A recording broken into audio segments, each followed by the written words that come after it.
il faut laisser Kamto aller aux élections.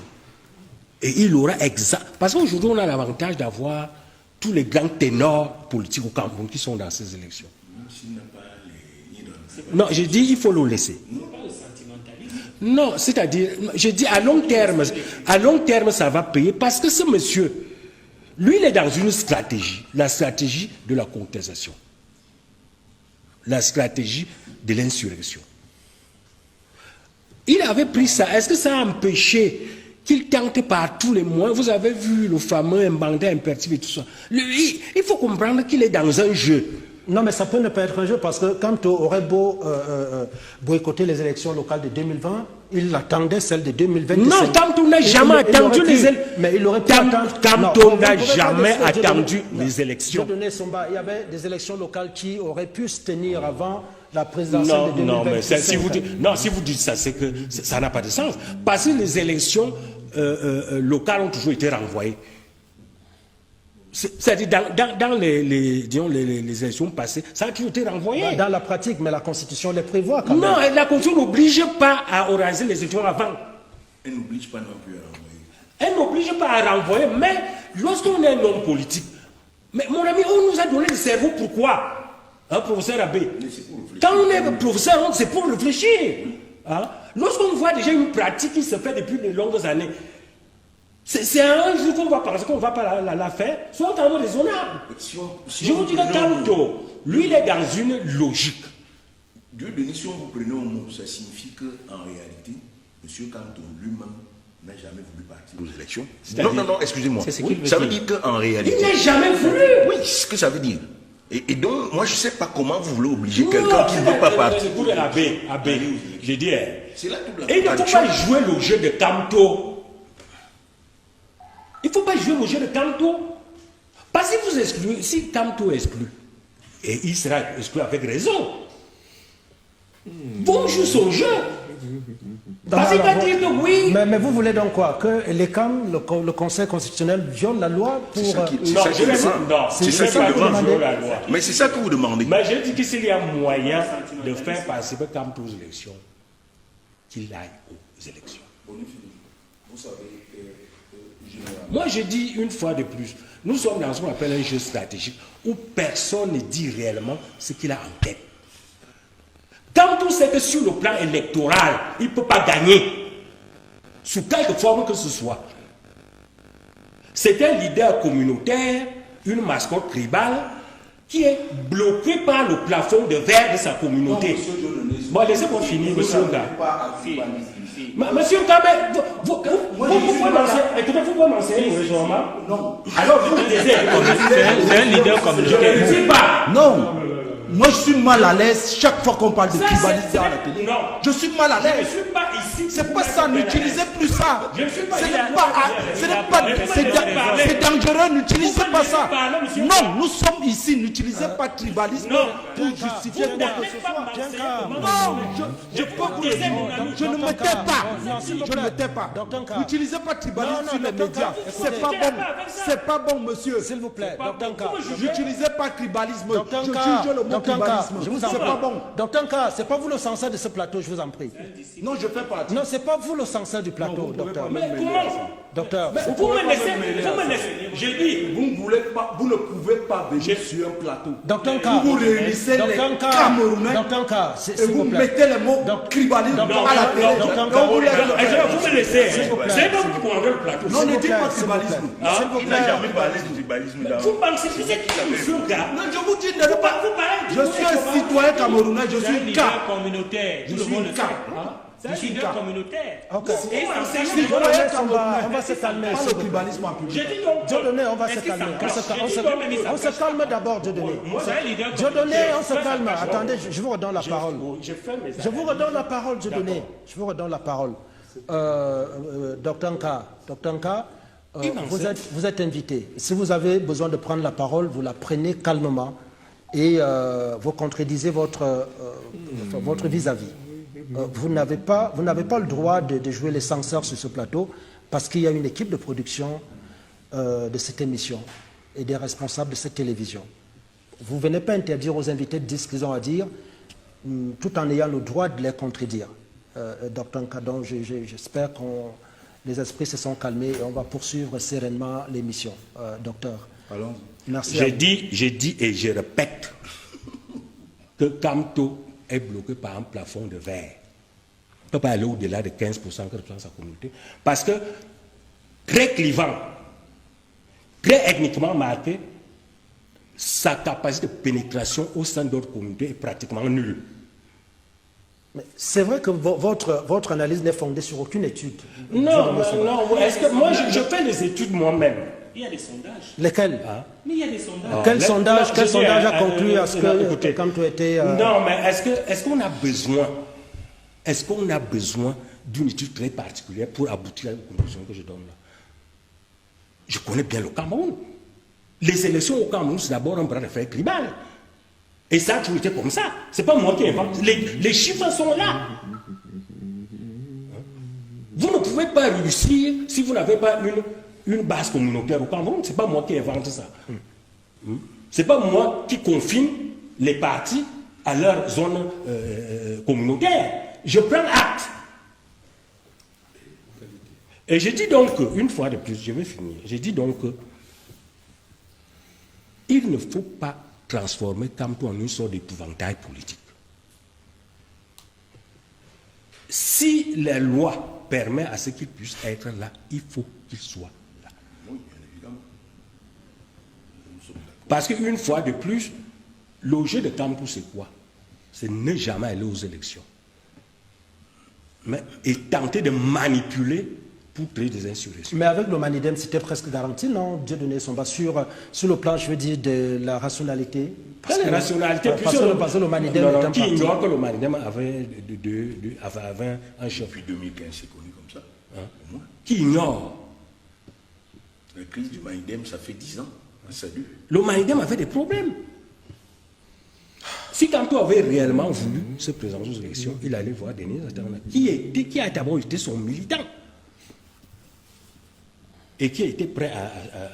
Avec le FDC, hein? Ok, d'accord. Oui, Magistrat Bédiki. Il y a beaucoup de choses que j'ai entendues. Je vous avoue que je suis un peu surpris par tout ce que j'entends. Qu'est-ce qui vous surprend? D'abord, les propos de mon cher petit frère Meka. Monsieur Meka, nous, on a rencontré le président Biya à plusieurs reprises. Nous avons discuté avec lui. Et vraiment, lorsque de bonne foi je vous entends parler, je vous concède l'excuse de ce que vous ne connaissez pas de qui vous parlez. Parce que si vous l'aviez pratiqué, vous comprendrez. Et quand je dis que nous l'avons pratiqué, c'est que nous avons, avec lui, passé un certain nombre d'accords qu'il n'a pas respectés. Notamment quand nous parlons de la tripartite. Ça a été une bataille terrible pour que, on inscrive la Constitution dans l'ordre du jour de la tripartite. Parce qu'il a voulu nous rouler en donnant au Premier ministre un ordre de mission où il lui demandait de n'examiner que le code électoral, le code médiatique. Et quand il y a eu un incident au début de la tripartite entre Nkayap et le Premier ministre, les radicaux sont sortis et nous sommes restés dans la salle. J'étais chef de file de modéré. Si nous étions sortis de la salle, il n'y aurait pas eu de tripartite. Et quand nous sommes restés dans la salle, la condition que nous avons posée, c'était qu'on inscrive la Constitution comme l'un des sujets de la tripartite en lieu et place du code médiatique. Et lorsque finalement il a accepté, il a fixé des limites au Premier ministre Ayatou en disant la Constitution, on touche mon mandat. Nous avons dit non. Il faut absolument toucher au mandat. Le ramener à 5 ans et le limiter à 2 mandats. Là également, il a résisté. Sous la menace que nous sortions de la salle, il a finalement dit OK. Et le professeur Owona, qui était à la tête de la délégation, du RDPC à la commission, qui était, il y avait d'un côté Owona, d'un autre côté Ndamjoya, parce que Frundi et Bo avaient déjà quitté la ville. Nous sommes allés voir Ndamjoya, Antar et moi, quand le professeur Owona, quand le professeur Owona a fini, n'a fait que mettre en application ce que finalement on lui avait demandé d'accepter, parce que sinon les partis politiques modérés sortaient. Lorsqu'on est arrivé à ce fondement, cet élément de la Constitution-là, ramener le mandat à 7 ans et 2 mandats, ensuite on l'a coiffé du bonnet d'âne, comme si c'est lui qui avait voulu cela. Et après la tripartite, qu'est-ce qui se passera? La tripartite finit en novembre 1991. Le président Biya a mis 5 ans pour respecter la parole qui avait été donnée, à savoir, une fois qu'on arrête de conclure la tripartite, il faut qu'elle soit passée au Parlement pour devenir une loi. Ça devait se faire dans l'année. Il a attendu 5 ans pour le faire. Nous avons compris que ce type-là, il joue un mauvais jeu. C'est pour ça qu'il le fait en 96, en 97, on s'est rendu compte qu'il faut qu'on le stoppe à nouveau. Et nous avons organisé le boycott de l'élection présidentielle de 1997. Le mot d'ordre de boycott de l'opposition était signé par 3 personnes. Frundi, au nom du SIF, Ndam Joya, au nom de l'UDC, et Célestin Bézik, au nom de l'UNDP. Le mot d'ordre de boycott de l'opposition. Nous avons fait ce boycott. Il n'y a pas eu plus de 15% de taux de participation. Et Biya s'est retrouvé au pied du mur parce qu'il ne pouvait pas gouverner un pays avec une élection à laquelle n'avaient participé que 15% des Camerounais. C'est pour ça qu'il a mis le genou à terre, il a été contraint d'accepter de négocier avec les partis politiques. Et ce qu'il a fait cette fois-là, il a engagé une négociation avec le SDF, il a engagé les négociations avec l'UNDP. Au côté FDF, Fronti exigeait le poste de Premier ministre. Au côté UNDP, à la négociation avec l'UNDP, nous étions 4. Il y avait Ndumba, secrétaire général du RPC, Mafani, chef du gouvernement. En face de Ndumba, il y avait Bello. En face de Mafani, j'étais moi. À sa droite, Mafani avait Kokomboncho, et là-bas, à sa gauche, l'autre avait Christophe Biensok. Ici, même à gauche, avait Issa Bakari, et le docteur Epoubou était de l'autre côté. Alors, je voudrais dire que lorsque vous parlez du président Biya, soyez sûr que vous savez exactement qu'est-ce qu'il entend par politique.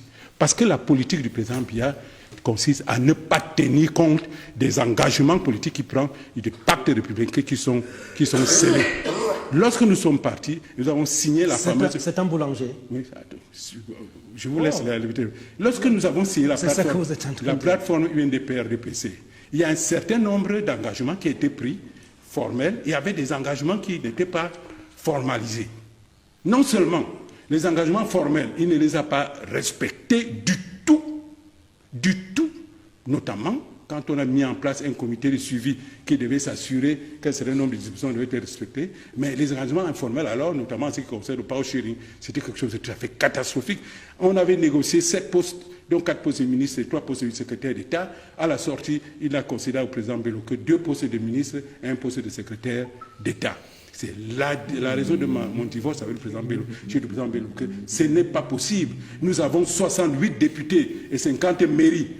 Nous ne pouvons pas, après un boycott, entrer au gouvernement pour 2 postes techniques et un secrétaire d'État. C'est ce jour-là que nous nous sommes séparés, même si après. Et pourquoi? C'est la deuxième preuve de ce que le président Biya, il a mis le Cameroun en crise. Parce que ce monsieur est incapable de respecter les engagements qu'il prend. Le président Biya n'a pas le sens de ce qu'on appelle un pacte républicain. Mais si vous dépeignez je suis sûr qu'il nous écoute. Oui, et vraiment, je retiens ma colère. Parce que moi si vous dépeignez ainsi Paul Biya, pourquoi ne donc pas soutenir, puisque c'est le même combat que vous avez mené hier, que Kamto mène aujourd'hui, sa candidature est disqualifiée par les candidats. Pourquoi ne pas le soutenir? Vous permettez. Pourquoi vous, de l'opposition, vous le soutiendrez pas? Vous permettez. Oui. Je voudrais... Vous ne voulez pas répondre à cette question? Pourquoi pas? Elle vous embarrasse? Pourquoi j'ai peur? Oui, mais pourquoi moi, vous je ne connais soutenez pas le sentiment qu'on appelle la peur. Hein. D'accord. Sauf que je choisis de parler des choses qui vont dans mon intérêt.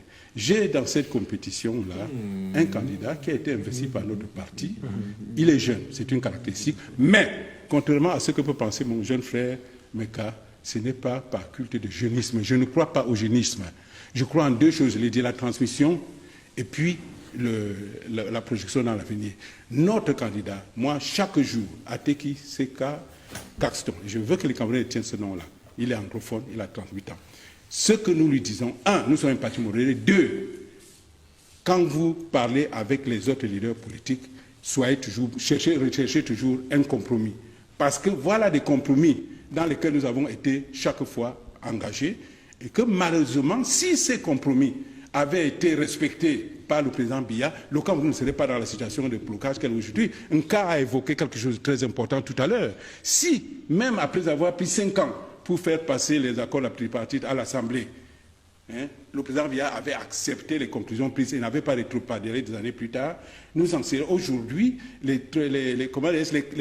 14 ans qui viennent de passer qui sont frappés du sceau de l'illégitimité. Parce qu'un pacte républicain est le fondement de la légitimité. C'est-à-dire, ces 14 années-là auraient vu se mettre en place un autre président, même qui aurait mis 2 ans. Un pacte républicain ne prime pas sur la Constitution. Mais la Constitution ne doit pas être modifiée comme ça. La position est basée sur un pacte républicain. Vous ne pouvez pas violer le pacte républicain qui a fait des fondements la conclusion. Et il faut respecter le parallélisme des fonds par ailleurs.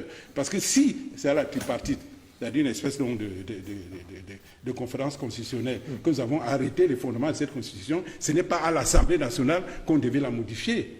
Et c'est cette espèce je pourrais dire, de mal-jeu politique-là qui crée tous les problèmes qu'on a au Cameroun, parce que c'est la même chose qui a été faite par Aïdjo avec les anglophones, où on a la Constitution de 1961, 62, et en 72, on la modifie, cette fois-là, en faisant participer à son adoption un corps plus élargi, alors que pour l'autre, pour qu'on acte à la fédération, on a fait voter rien que les anglophones. C'est-à-dire qu'il faut qu'on sorte de cette culture de la tricherie permanente. Et ça continue aujourd'hui. Alors moi je dis, nous proposons aux jeunes qui vraiment ont fait leur parcours. Et je crois que M. Meka, vous êtes sous-informé, vous gagnerez à vous informer et sortir votre tête du sac du RPC. Parce que si vous tapez le nom de M. Ateki, ce n'est pas une injure, ce n'est pas une insulte non plus. Tapez le nom de M. Ateki, c'est à Caxton. Justement, si vous permettez, non, moi je n'accepte pas qu'on m'interrompe. Moi, quand vous parlez, vous permettez. Il est né en 1986 et il travaille dans les droits de l'homme. Vous permettez. Pour vous dire que j'ai lu tout. Et je vais revenir sur la tripartite. Vous ne pouvez rien dire. Non, monsieur Meka, oui, vous ne pouvez pas revenir à ce parti. Je ne sais même pas si vous étiez né. Vous n'en savez rien. Mais il y a des lectures, il y a des études là-dessus. Non, monsieur, je vous dis. Il y a des lectures. Vous étiez dans la tripartite. Moi, je vous dis, vous comprenez. Mais vous pouvez tirer la couverture de votre côté. Pourquoi vous ne dites pas que Foundi avait demandé un statut de l'opposition? Pourquoi vous ne dites pas que Foundi avait demandé un statut de l'opposition? Ces chamailleries-là, du quartier-là, nous, on n'est pas habitués à ça, monsieur. Il faut avoir la classe. Ne m'interrompez pas. Je ne voudrais pas élever le ton comme Dieu devient. S'il vous plaît. Ok. Juste après lui, je vous en prie. Allez-y. Qu'est-ce que c'est? On est où là? Moi, je suis vraiment pas. Non, mais il faut placer un mot. Il faut placer un mot. Mais d'accord, mais c'est pas vrai. C'est un débat. Nous sommes restés. Nous vous avons écouté patiemment. Ce n'est pas un débat. On écoute les autres et on réfléchit aux réponses à leur. Oui, mais je ne suis pas. Il y a un monitoring. Non, s'il vous plaît. Il y a un monitoring lorsqu'on dit des choses. Non. Il y a un monitoring lorsqu'on dit des choses qui ne sont pas vraies. On rectifie. Il y a un monitoring dans les émissions. Non, vous rectifiez pas dans le désordre. Non, je dis le journaliste. Oui, d'accord. Non. Petit raconte ce qu'il a vécu et ce qu'il a vécu. C'est ça. Selon une orientation idéologique. Peu importe. Selon une orientation idéologique, il y a des choses. Il est tenu aussi à certains secteurs. Non, attendez. Il faut d'abord. Non, s'il vous plaît. Il faut d'abord écouter Bétini comme témoin. Vous savez. Il est d'abord un témoin des éléments. On écoute son bain, on revient à vous. Maintenant, en tant que témoin. Non, s'il vous plaît. On est libre, peut-être, de donner une opinion sur son témoignage. Mais il faut d'abord l'écouter comme témoin. Je l'ai écouté. Et je continue à l'écouter. Ok, alors, on revient. Bétini était un acteur central. Je le sais. Mais il y a eu plusieurs témoins. Présent, mais je n'étais pas acteur. Lui, il était un acteur central et particulièrement énergique. D'accord. Parmi plusieurs. Majesté Bétini va garder la parole, mais tout en précisant que le narratif qui va servir ne va servir que ses intérêts. C'est pas pour agent comptable. Mais bien sûr, mais vous voulez que ce soit pour agent comptable. Parce que c'est un acteur central quand même. Il vous parle des choses. Non, André Meka, nous avons un acteur qui a pris part à toute l'histoire qu'il nous raconte. Bon voilà, donc on va le laisser aller jusqu'au bout. On a aussi interrogé. Pour le moment, on n'a que lui. Pour le moment, on n'a que lui. Donc, Majesté Bédigui, à vous. Ah, s'il vous plaît. C'est fini. Non, s'il vous plaît. Majesté Bédigui, ça va aller. C'est ça. Si vous acceptez de venir en plateau, attendez-vous à ce que l'on place... Non, ce n'est pas la contradiction que je déplore ici. C'est la posture. Il y a une forme d'élégance qu'il faut avoir, même surtout quand on est en public. Non, on vous la garantit. On vous la garantit. Moi, j'en fais... Pour moi, c'est des principes qui encadrent toute démarche intellectuelle ou bien sociale. Il y a une forme d'élégance qu'il faut respecter, qu'il faut avoir. Bon, alors je voulais dire qu'aujourd'hui, nous ne sommes pas partisans du jeunisme. En revanche, il se fait que la pratique du pouvoir, aujourd'hui, l'élection vers laquelle nous allons, se déroulera dans un cadre ou sur un sujet ou sur une matière qui est tout à fait anormale. Laquelle? Le fait que on va présenter le président Biya comme étant le candidat du RDPC.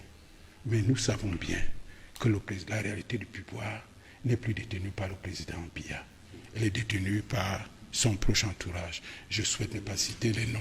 Et ça, c'est ce que tout le monde sait. Alors, vous voyez, quand je parlerai tout à l'heure de tromperie, quand on utilise cette personne, pour qui j'ai beaucoup de respect et même un peu d'amitié, et lui aussi il m'aime bien, hein. Sauf que de temps en temps, moi je lui dis la vérité ou je lui écris la vérité. C'est pour ça qu'il m'a toujours tenu à l'écart de toutes choses, vraiment, et je m'en réjouis.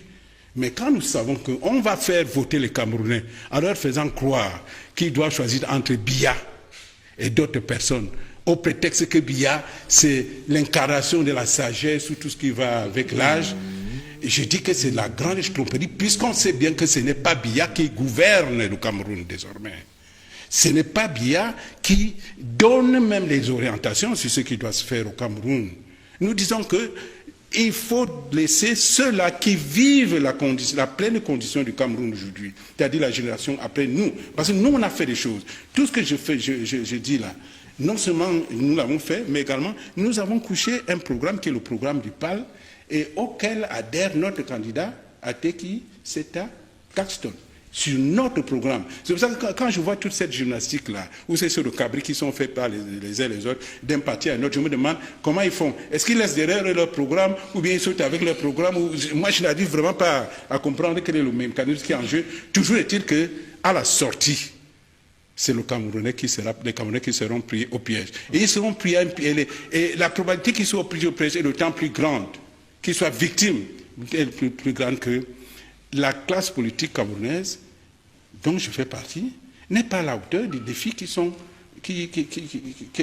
devant nous aujourd'hui. Notamment, si on veut parler de changement, il faut que la classe politique camerounaise puisse s'entendre sur un candidat consensuel qui sera opposé au candidat du RDPC. Malheureusement, c'est la chose la moins probable qui est. Parce que les leaders politiques camerounais sont frappés de 3 mots, 3 péchés vraiment mignons. 1, le messianisme. 2, le narcissisme. 3, le fractionnisme. C'est les 3 péchés capitaux des leaders politiques camerounais. Moi, je m'assure, nous sommes souvent assis ensemble et j'en vois la matérialisation. Je ne veux pas me présenter comme étant un ange, mais je dis que tant que ces 3 péchés mignons-là, qui sont bercés par les leaders politiques camerounais, alors nous allons nous retrouver après le 12 septembre avec des larmes plein les yeux parce que nous serons partis à la bataille en ordre dispersé. Je profite donc de l'occasion pour appeler à mes confrères, les présidents des partis politiques, les candidats, qu'il faudrait que dans les prochains jours, très rapidement, nous nous asseyions, nous définissions un programme minima. 12 de 13. Mais s'il faut que le président Biya, moi, vous savez, au point où on en est, la situation de crise où le Cameroun aujourd'hui, le mieux qui conviendrait, ce serait un gouvernement d'union nationale. Pourquoi pas? Pourquoi le président national n'aurait pas une démarche comme celle-là? Convier des ensembles de partis politiques qui disent voilà la situation du Cameroun, le pays est en crise. Si nous ne nous mettons pas d'accord, on va sortir avec un pays complètement en morceaux. Allons-y, érigeons, faisons une plateforme commune. C'est quelque chose, c'est une vue de l'esprit peut-être. Il faut déjà que vous soyez d'accord que le pays est en crise, parce qu'il y a...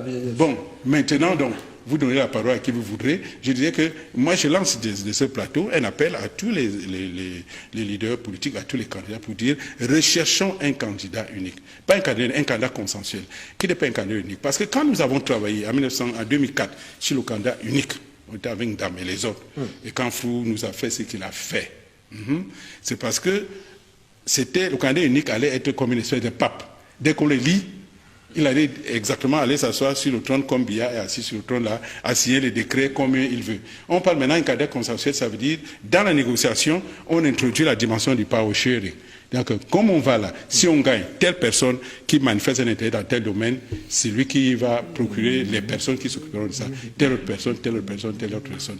Je les convie à cela. Et si nous arrivons à cela, nous allons pouvoir apporter aux Camerounais un changement. Et c'est là... Vous savez que c'est improbable, quand même.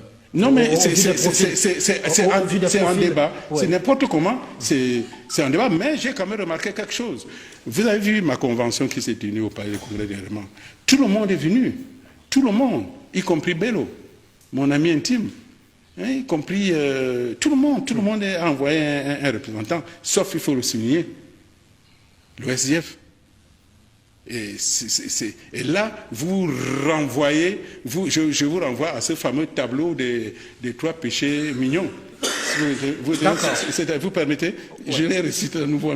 C'est le messianisme, le narcissisme et le fractionnisme. J'ajouterai l'égocentrisme. Non, mais tout ça, c'est ça le narcissisme. Hein, parce que dernier temps, on va terminer. Il y a quelqu'un qui s'empresse là-bas. Parce que le système actuel, une fois qu'on a défini le profil des partis politiques, des leaders de partis politiques, le système actuel, il faut définir aussi son profil et son bas, qui, comme moi, a un certain penchant pour les équations.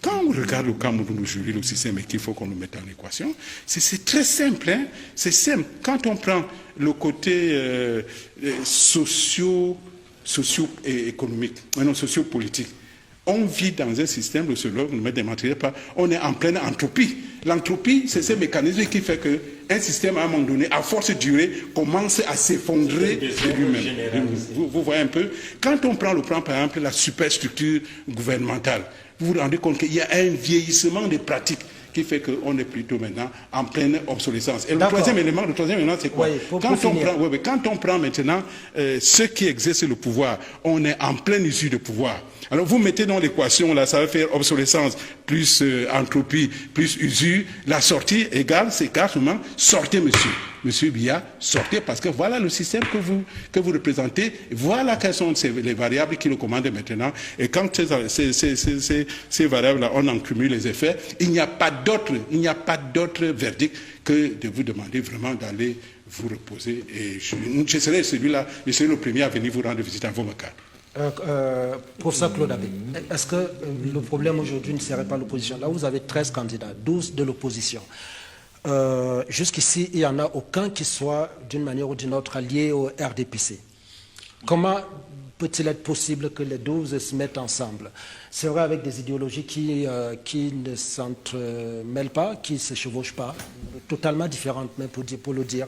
Est-ce que c'est possible que ces partis se mettent ensemble pour aller en croisade contre le seul RDPC? Merci, M. Bonichi. Je voudrais d'abord dire avant tout ceci que M. Meka dit qu'il y a l'unanimité sur le candidat de son parti. Non, il peut y avoir d'unanimité là-dessus. C'est vrai que ma seule petite voix ne compte pas, mais au moins moi je ne suis pas d'accord. Donc ça fait qu'il n'y a pas, on ne peut pas penser à l'unanimité. L'idée du jeunisme ou même du fait du vieillissement des gens, de mon point de vue, il faut qu'on soit en accord avec la structure démographique de la société camerounaise. Quand vous regardez la structure démographique de la élection présidentielle au Cameroun, c'est chaud. C'est vraiment chaud, c'est vraiment chaud. Souvenez-vous, il y a un parti, le Malidem, qui a décidé d'investir le professeur Maurice Kamto du MRC, parce que lui n'a pas les élus pour se présenter aux élections. Mais ce qui se passe, c'est que le président du MRC, qui s'est fait investir par Anissé Kanet du Malidem, ce dernier n'est désormais plus reconnu par le ministère de l'Intérieur. Son nom a été carrément modifié cette nuit sur le site du ministère de l'Administration territoriale, qui est l'équivalent du ministère de l'Intérieur en France. On a changé le nom du président pour mettre le nom d'un certain Dieudonné Yebga, qui est celui-là reconnu par le ministère de l'Intérieur comme président du Malidem. Conséquent, si cela est confirmé après par le Conseil constitutionnel, l'acte signé par le président du Malidem investissant Maurice Kamto devient nul. Gros danger. Gros danger, grosse épée Damoclès sur la tête de Maurice Kamto. Qu'est-ce qui va se passer? Qu'est-ce qui va se passer? Les élections camerounaises avec pas mal de rebondissements, 83 candidatures, une investiture inattendue, un parti entre guillemets appelé Yango par les adversaires. Qu'est-ce qu'on n'a pas encore vu? Qu'est-ce qu'on n'a pas encore vu? En tout cas, on n'a pas encore tout vu. Ça ne fait que commencer, nous sommes qu'en pré-campagne. Mais qu'est-ce qui va se passer si jamais Maurice Kamto est débouté par le Conseil constitutionnel? En tout cas, ses partisans sont aux aguets. Ils attendent ce qui va se passer. Nous aussi on attend. On verra bien ce qui va se passer. On a hâte. Le débat est clos. Maurice Kamto est donc candidat à l'élection présidentielle comme il avait annoncé il y a quelques mois, mais pas sous la bannière du MRC. Cela peut faire certains déçus, voilà, les vrais militants du MRC, mais les fans de l'homme, Maurice Kamto, ceux qui l'apprécient, ceux qui sont sympathisants, eux, ils n'ont pas de problème avec ça. Peu importe la bannière sous laquelle Maurice Kamto va se présenter, pour eux, c'est une occasion de changement, d'alternative. Mais franchement, personne n'a vu ça venir, ça, il faut vraiment le dire. Personne n'a vu venir ce que Maurice Kamto a fait. Il a surpris tout le monde, y compris moi. Mais c'était quand même prévisible qu'il se présente sous notre parti, mais pas celui du Malidem. Donc le choix du Malidem est un choix surprenant, un choix étonnant au vu des idéologies différentes du MRC et du Malidem. Le Malidem qui est une sorte de branche de l'UPC. En tout cas, Maurice Kamto s'est présenté, mais la candidature n'est pas encore validée parce que le processus de validation de candidature doit respecter les critères. Maurice Kamto a donc choisi un parti politique qui a des élus, mais la façon d'être investi, est-ce que c'est une façon qui est conforme aux normes des LECAM? On le saura dans quelques jours. Est-ce que le ministre de l'administration territoriale ne va pas intervenir, comme il a l'habitude de le faire, dans certains dossiers? Est-ce que avoir déclaré chez un commissaire de police, cela est suffisant? Est-ce que la démission est actée? Est-ce que le temps de constatation de la démission du MRC est acté? Voilà, parce qu'il y a pas mal de théories qui circulent. C'est pas encore très clair. Donc je ferai une vidéo où on va expliquer les règles de candidature, voilà, pour être président, de bout en bout, dans tous les détails, toutes les conditionnalités, et puis les autres arguments de ceux qui pensent que la candidature pourrait être rejetée. Donc, Maurice Kamto a déposé sa candidature. Cela a surpris tout le monde. Vous voulez créer du contenu qui captive, qui informe. Vous voulez partager votre expérience, votre expertise avec le monde. Vous voulez gagner de l'argent avec ce que vous aimez. Alors, ma formation, elle est pour vous. Cette formation, elle est taillée sur mesure pour vous. Dans cette formation, vous allez apprendre à vous lancer dans la création de contenu, à choisir le bon format, le bon support. Dans ma formation, on apprend à trouver sa niche, on apprend à trouver sa valeur ajoutée, sa proposition unique, sa cible idéale. On apprend plein de choses dans cette formation. Dans ma formation, on apprend à trouver son rythme, on apprend à planifier son contenu, à optimiser son temps tout en restant motivé. C'est une formation accessible à tous, que vous soyez expérimenté, débutant, voilà, que vous vouliez créer du contenu audio, vidéo, écrit ou multimédia. Cette formation, elle est pour vous. Vous devez absolument l'apprendre. Alors cette formation est flexible, vous pouvez la suivre à votre rythme, selon vos disponibilités, vos besoins, vos envies, et elle ne coûte pas cher. 150 € pour tous les résidents en Occident et 75 000 francs pour tous ceux qui résident en Afrique. 75 000 francs CFA seulement. Alors qu'est-ce que tu attends? Souscris rapidement à cette formation parce que les places sont limitées à 50 places maximum et il y aura des formations chaque mois. Chaque formation dure 2 semaines minimum et 1 mois pour ceux qui ont du mal. Il y aura 2 semaines en plus de rémédiation pour essayer d'aider les autres. Alors, appelle ce numéro rapidement et surtout, écris à cet email pour souscrire à cette formation. Voilà, le numéro, je rappelle, 0467 81 59 18, précédé du plus 32. Donc, je reprends, plus 32 0467 ou alors plus 32 467 81 59 18, disponible bien sûr par appel et sur WhatsApp ou alors écrivez-moi tout simplement par mail pour souscrire à votre formation. Donc je vous attends nombreux et les places sont très limitées. Donc à très bientôt.